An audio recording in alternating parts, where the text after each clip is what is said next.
Hello everyone, আসসালামু আলাইকুম। কেমন আছেন সবাই? আশা করছি অনেক ভালো আছেন। আলহামদুলিল্লাহ আমি অনেক ভালো আছি। তো আজকে বিকালবেলা চলে আসলাম নিচে, কিছু তরকারি কিনবো, তারপরে ছেলেকে নিয়ে একটু ঘুরে তারপরে বাসায় যাব।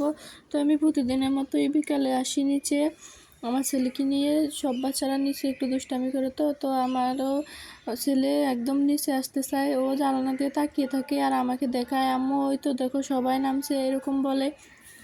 তারপর ওকে নিয়ে আসলাম। তো এসে কিছু তরকারি নেবো, এখান থেকে বরবটি নিয়ে নিছি আর মিষ্টি কুমড়ো।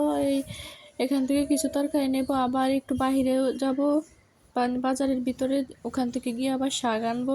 তো এটা আমাদের বিল্ডিংয়ের পাশেই নিচে এই বাইয়াটা বিক্রি করতেছে এই তরকারিগুলো। তো এরপর আমি একটু বাজারের ভিতরে যাইতেছি, ওখান থেকে কিছু কিনবো। তো আমার ছেলে কিছু খাবে, ওর জন্য কিনবো। তো এখানে ফলের দোকান।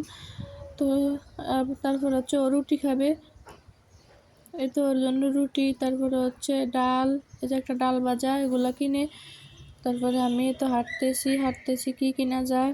তো এরপরে শাকের দোকান এসে পড়ছে, তো আমি শাক কিনে নিছি এক মুঠো।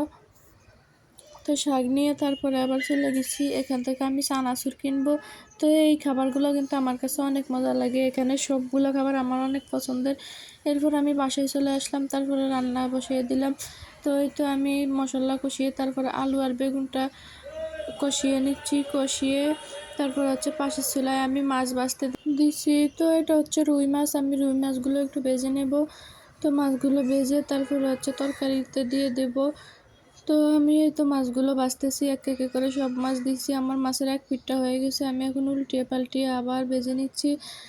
তো এরপর আমি বেগুন ভাজি করব। বেগুন ভাজি ছাড়া মনে হয় আমাদের চলেই না, প্রতিদিনই বেগুন ভাজি করা লাগে। প্রতিদিন বলতে কিছুদিন, মানে একটা না কয়েকদিন খাবো, আবার যে সময় ভালো লাগবে না খাবো না, আবার কয়েকদিন পরে খাবো।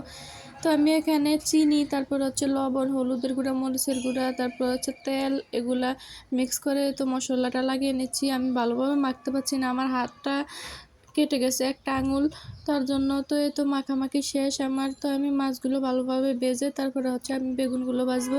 আমার ছেলে এই বেগুন ভাজিটা অনেক পছন্দ করে।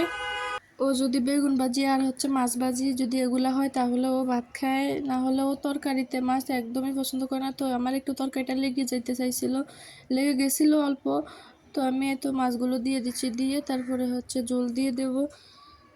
তো আমি আবার পাশের চুলায় ওই যে বেগুনগুলো ভেজে নেব। মাছ যেহেতু ভাজা শেষ, তারপরে একে একে করে সবগুলো বেগুন দিয়ে দিচ্ছি বেগুনগুলো। এই তো সারাদিনের রান্নাবান্নার ডেইলি ব্লগ আপনাদের সাথে শেয়ার করলাম। তো ভিডিওটি ভালো লাগলে অবশ্যই আমার পেজটি ফলো করবেন, আর আমার ভিডিওতে লাইক করবেন, কমেন্ট করবেন, শেয়ার করবেন। তো আর আজকের ভিডিওটি এ পর্যন্তই, আবার দেখা হবে পরবর্তী কোনো ভিডিওতে। সে পর্যন্ত সবাই সুস্থ থাকবেন, ভালো থাকবেন, আর আমাদের সবার জন্য দোয়া করবেন। তো আজকের মতো এখানেই বিদায় নিচ্ছি। আল্লাহ হাফিজ সবাইকে। আসসালামু আলাইকুম।